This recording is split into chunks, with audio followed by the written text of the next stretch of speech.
কিস্তিটা সামাল দে, মাত হয়ে যাবি রে মা।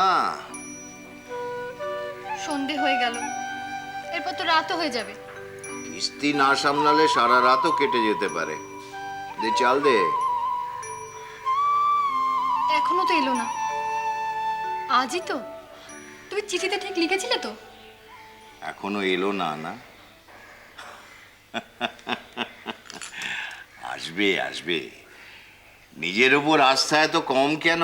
হ্যাঁ, আরে মা, বিষ্ণুকে চাটা একটু দেরিতে দিতে বলেছিস তো? কাকা বাবু, এসো এসো এসো। কাকা বাবু বলে ডাকো, চিঠি না দিলে আসো না কেন? কদিন কোথায় ছিলে? আপনি আমায় ডেকেছেন কেন? ওই অঙ্ক অঙ্ক অঙ্ক? হ্যাঁ, রোজই তো এগোচ্ছে। বসো না। আসলে আমার গণিতে যতটা বোধপত্তি, তাতে ওই কোয়ান্টাম ফিজিক্সের নতুন নতুন সূত্রের তল আমি পাইনি, তাই তোমার কাছে একটু বুঝে নিতে চাই। Quantum theory? হ্যাঁ। তা সেটা কি মানে আপনার ব্যাংকের ক্যাশের কাজে লাগবে নাকি এমনি জ্ঞান পিপাসা? ওই আর কি, আসলে অরুণা মা বুঝতে চাক। অরুণা? কিন্তু অরুণা তো বিজ্ঞানের ছাত্রী নয়। এত প্রশ্ন করলে তোমার ছাত্র তো ঘাবড়ে যাবে।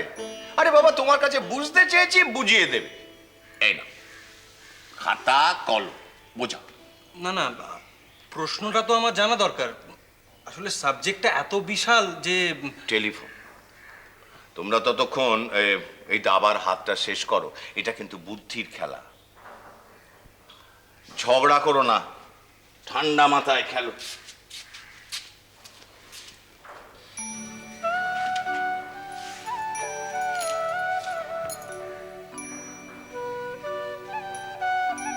বাবা, এমন ভাবে তাকিয়ে আছো যেন আমাকে খেয়ে গিলে ফেলবে। পারলে ভালো হতো। ভুলে থাকলে কি করে এতদিন? পারলে গো। থাকলেম ঠিকই, কিন্তু ভুলেছিলেন তোমাকে কে বললে? একবারও তো এলে না। চিঠির আশায় বসেছিলে। বাবার চিঠি না পেলে সারা জীবন তো দেখাই হতো না। উনি একটা কিছু ব্যবস্থা করবেন এই বিশ্বাস আমার ছিল।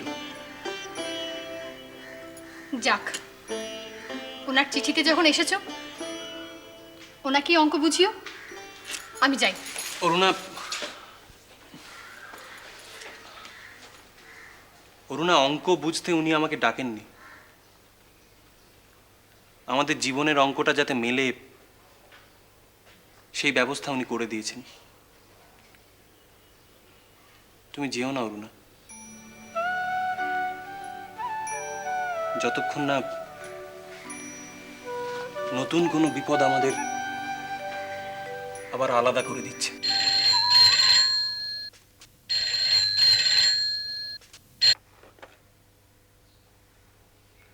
হ্যালো। না, 1207 নয়, এটা 712। একটু আগে আপনাকে তো জানালাম। না, দয়া করে আর বিরক্ত করবেন না। কথা ছিল। কথা যে থাকবে আমি জানতাম, তবে মেটিওরোলজিস্টটা যদি তোমার মুখ দেখে তাহলে ঝড়ের সিগন্যাল দেবে। কেন তুমি শৈলেনকে অমন করে প্রশ্রয় দাও বারে বারে? প্রশ্রয় দেবার লোক অদৃশ্যে আছে, ওর অন্তরাত্মায়। চা জল খাবার পাঠিয়েছ? না, ওদের এই দেখাশোনাটা যদি কিছুদিনের জন্য বন্ধ করা যেত, তাহলে ছেলে মানুষটা কেটে যেত আপনা থেকেই। বন্ধ তো রইল কিছুদিন, ছেলে মানুষই কাটলো। তাছাড়া অযথা আমি ওই ছেলে মানুষের উপর কসাইগিরি করতে যাব কেন? দিন যাবে, বয়স বাড়বে, কিন্তু এরকম ছেলে মানুষ কি আর ফিরে পাবে? ছেলে মানুষকে প্রশ্রয় দেবার থেকে সন্তানের সুস্থ জীবন গড়ে দেওয়াটাই আমার বেশি পছন্দ। শৈলেন আর অরুণা মিলিত হলে ওদের জীবন অসুস্থ হবে, তার নিশ্চয়তা কোথায়? আগাম ভাবনা ভেবো না। আমি নিশ্চিত। তুমি গ্রহ নক্ষত্র মানো না, কিন্তু আমি মানি। ওরা মিলতে পারে না। কেন? ওদের দুষ্ট গ্রহের খোঁজ পেলে কি করে? অরুণার জন্মকুষ্টি তো আমার হাতের মুঠোয়। আর শৈলেনেরটা জেনেছি ওদের কুলপুরোহিতের কাছ থেকে। সব থেকে বড় অমিল শৈলেনের রাক্ষসগণ আর অরুণার নরগণ। শুনি ওদের গ্রহ নক্ষত্র কোথায় মিলেছে আমি জানি না, ওটা চোখে দেখা যায় না, কিন্তু ওরা দুজনে যে মিলেছে অন্তরে অন্তরে সেটা তো স্পষ্ট। তুমি বুঝবে না আমার কথা। যখন আমরা জন্মাই তখনই আমাদের যথার্থ দোষর ঠিক হয়ে থাকে। যদি অস্বীকার করি সেই লিখন, মোহের বশে যদি আর কাউকে স্বীকার করে নিই, তবে সেটাই হবে অজ্ঞাত অসতীত্ব। নানা দুঃখে বিপদে তার শাস্তি।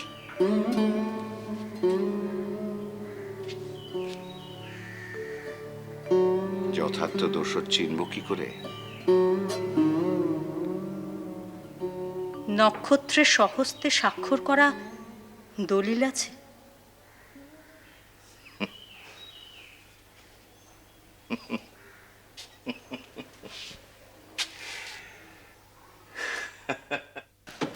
আমাকে যেতে দাও অরুণা, নাহলে অনেক অপমান সইতে হবে। তুমি ভুলে যাচ্ছ, বাবা তোমায় ডেকেছেন। তিনি নিজে ডেকে তো আড়ালে চলে গেলেন। আমাকে অপমানের হাত থেকে বাঁচানোর জন্য থাকলেন না তো। তার মেয়েকে তো রেখে গেছেন।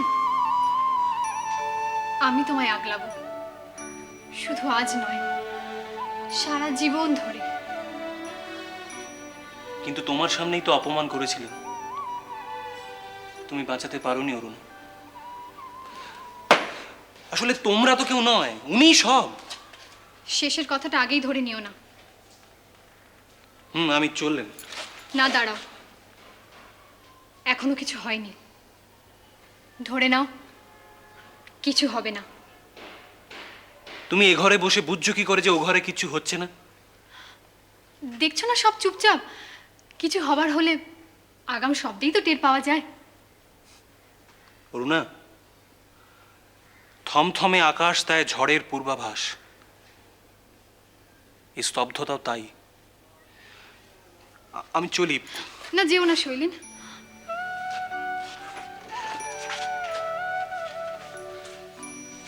আরো একটু বসো।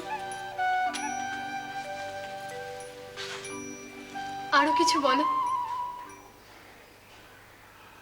তুমি বলছো আমরা যখনই জন্মাই তখনই আমাদের যথার্থ দোষর ঠিক হয়ে থাকে?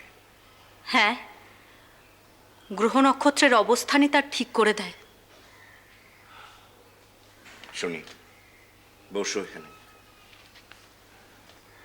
আমাকে তোমার যথার্থ দোষর বলে মানো তুমি?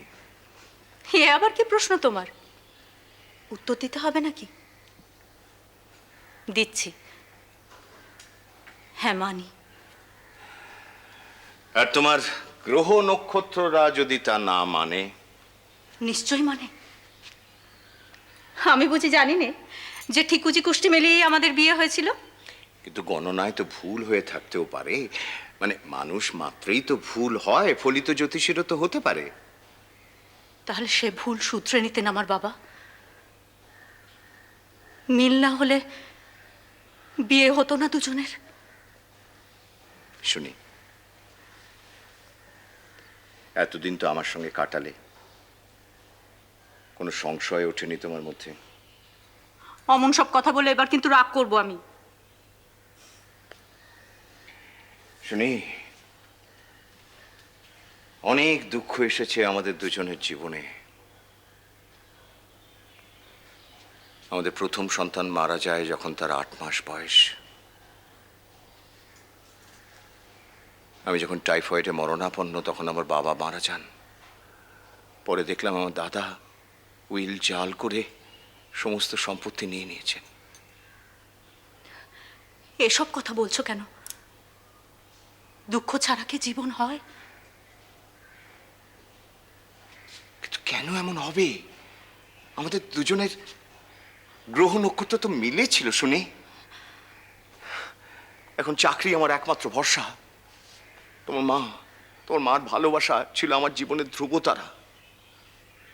পুজোর ছুটিতে বাড়ি যেতে গিয়ে স্বামীর সঙ্গে মারা গেলেন তিনি মেঘনার গর্ভে। সে আমার দুর্ভাগ্য, তোমার কি? কিন্তু কেন এমন হবে? আমাদের দুজনের গ্রহ নক্ষত্রের মিল তো হয়েছিল। দেখলাম বিষয় বুদ্ধিহীন অধ্যাপক ঋণ রেখে গেছেন মোটা অঙ্কের। সে ঋণ আমি স্বীকার করে নিলাম। আচ্ছা, এমনও তো হতে পারে যে এই সমস্ত বিপত্তি ঘটেছে আমারই কোনো দুষ্ট গ্রহের জন্য। কিন্তু ঠিকুজি গোষ্ঠীর মিল তো হয়েছিল। আর নয় গো। শুনি, আগে থেকে জানলে আমার বিয়ে করতে না? সমস্ত দুঃখ দুর্লক্ষণের থেকেও ভালোবাসাই যে বড়, সেটা কি আমাদের জীবনে প্রমাণ হয়ে যায়নি?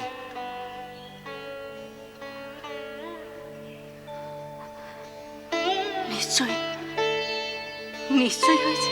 তবে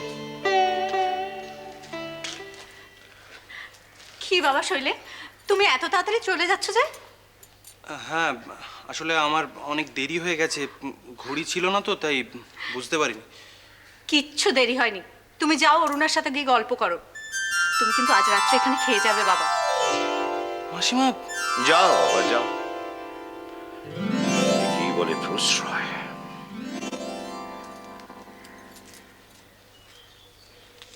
শুনি, বসো। আজকে তোমাকে আমাদের জীবনের একটা গোপন কথা জানাই।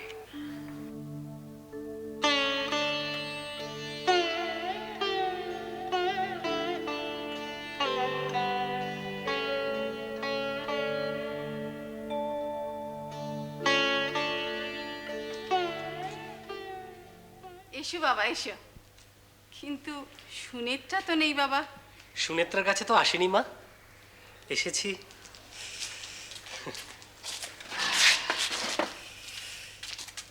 আপনার কাছে। এই তো পেটের ছেলের মতন কথা। কোনো ছেলে যদি এসে বলে মা আমি তোমার কাছে এসেছি, সে যে মায়ের কি আনন্দ। মা আমি তোমার কাছে এসেছি মা। তোমার নেই ছেলে আর আমার নেই মা। তোমার মেয়েকে দিয়ে আমাকে দাও তোমার ছেলের জায়গাটি। ছেলের জায়গাতে তুমি দখল করেই বসে আছো বাবা। শুধু ছেলে হয়ে থাকতে চাই না মা, তোমার মেয়েকে নিয়ে যেতে চাই আমার ঘরে।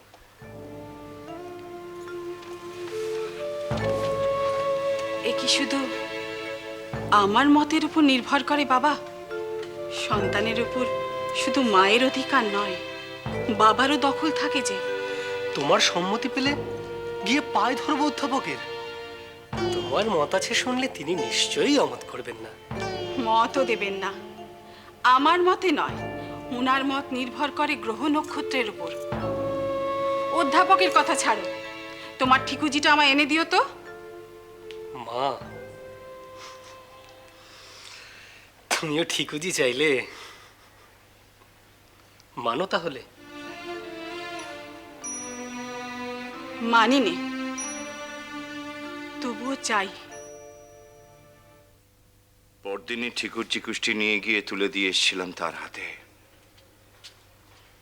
বাবার কাছে চাইবার সময় বাবা বলেছিলেন, তোর আবার এসবে মতিগতি হলো কবে থেকে?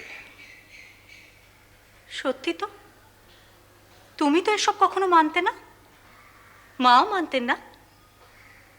অথচ শাশুড়ি জামাই মিলে এমন লুকোচুরি খেলা খেলেছিলে, এতদিন চেপে রেখেছিলে। আজও প্রকাশ করতাম না, প্রয়োজন বলে করলাম। কেন?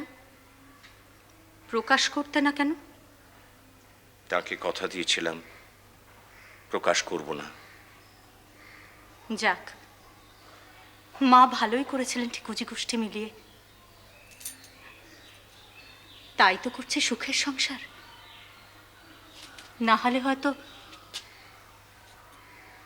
আরো কত কষ্ট পেতেম দুজনে। আমার কথা কিন্তু শেষ হয়নি শুনি। ঠিকুজি কুষ্টি দিয়ে আসার 7 দিন পরে আমি আবার গেলাম তার কাছে। মা, চুপ করে থেকো না মা, কিছু বলো, কিছু বলো মা। কিছু না বললে আমি তো বুক ফেটে মরে যাব। ছি, ও কথা বলতে আছে? ছেলে হয়ে মায়ের সামনে এমন কথা বলতে আছে? তাছাড়া তোমাকে আমি মরে যেতে দেবই বা কেন? তাছাড়া আমি মরলে তোমার মেয়েও তো বাঁচবে না। শুনেছি নানান জায়গা থেকে ওর সম্বন্ধ আসছে। ও তো আমাকে ছাড়া কাউকে বিয়েও করবে না। তাহলে যে তাকে চিরকুমারী হয়েই থাকতে হবে? কেননা এ বিয়ে হওয়ার নয়। অধ্যাপক বাধা দেবেনি। তোমাদের ঠিকুজি মিলছে না, আমি অন্যত্র দেখিয়েছি। উনি রাজি না হলেও শুনি রাজি হবে। মেয়ে যে বাপেরই শিষ্যা, সারা জীবন দুঃখ কষ্ট সহ্য করবে, কিন্তু ঠিকুজি কুষ্ঠির অমিল সে কখনোই সহ্য করবে না। আর মেয়ের মা, তিনিও কি মেনে নেবেন না? আমি যে ছেলেরও মা বাবা, আমি তোমাকেও জানি, আমার মেয়েকেও জানি। তার চেয়ে বেশি জানার জন্য নক্ষত্রলোকে ছোটার আমার কোনো শখ নেই। অধ্যাপক বাধা দেবেনি। কিন্তু কিন্তু এমন অবাস্তব বাধা মানা যে অন্যায়। অবাস্তবের গায়ে ঘা লাগে কি? কি দিয়ে লড়বে তার সঙ্গে? তাহলে তাহলে কি শুনিকে না পেয়ে আমি হেরে যাব?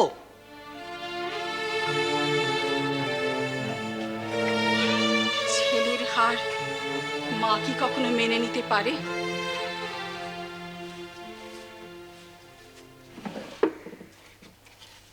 এই নাও সুনেত্রার কোষ্ঠী, তোমার কোষ্ঠীটাও নাও। সুনেত্রারটা দেখিয়ে তোমার ঠিকুজিটা পাল্টে এনো বাবা। মা,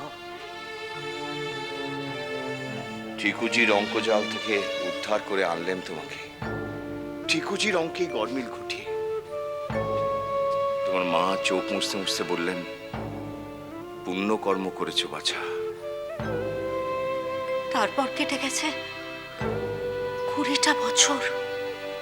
হ্যাঁ, এখন যদি কোনো গ্রহের অনুগ্রহে তোমার আগে আমি চলে যাই, তাহলে সেই ক্ষতি কি বেঁচে থাকতে আমি পূরণ করতে পারিনি? থাক, আর বলো না।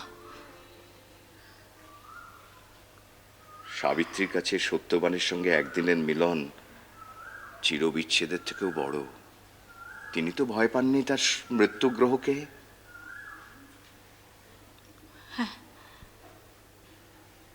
কিন্তু অত কথা বলার দরকার নেই।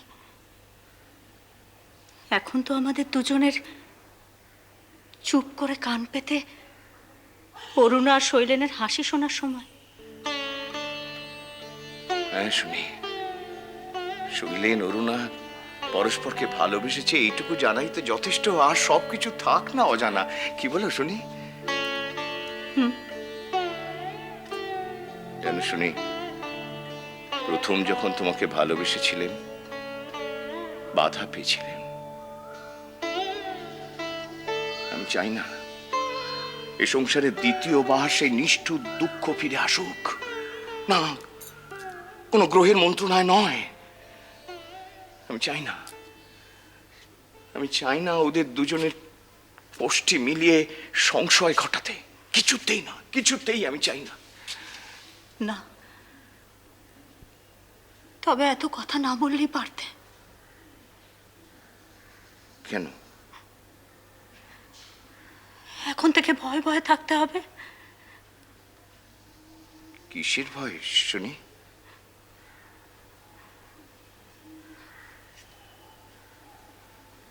বৈধব্যযোগের? না, আর ভয় করব না। আমি যদি তোমার আগে চলে যাই, তাহলে আমার সে মৃত্যু হবে দ্বিগুণ মৃত্যু।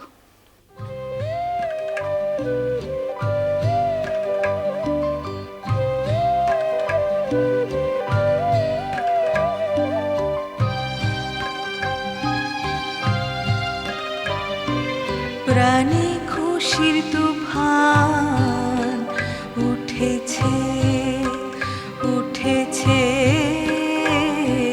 প্রাণে খুশির তুফান, ভয় ভাবনার বাধা টুটেছে, টুটেছে, প্রাণে খুশির তুফান।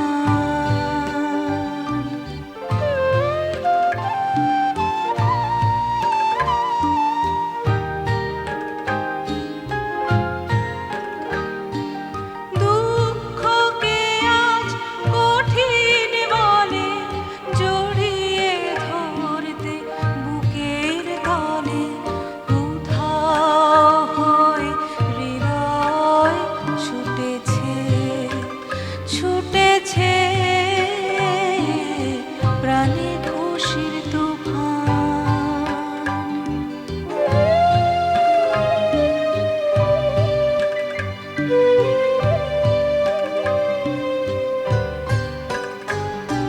হেথায় কারো ঠাঁই হবে না, মনে ছিল এই ভাবনা, দুয়ার ভেঙে সবাই জুটেছে, জুটেছে,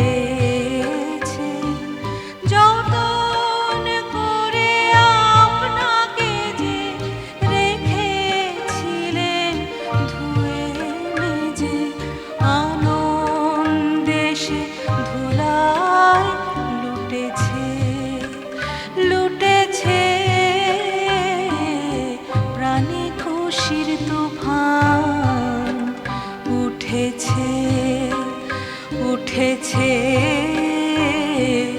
প্রাণে খুশির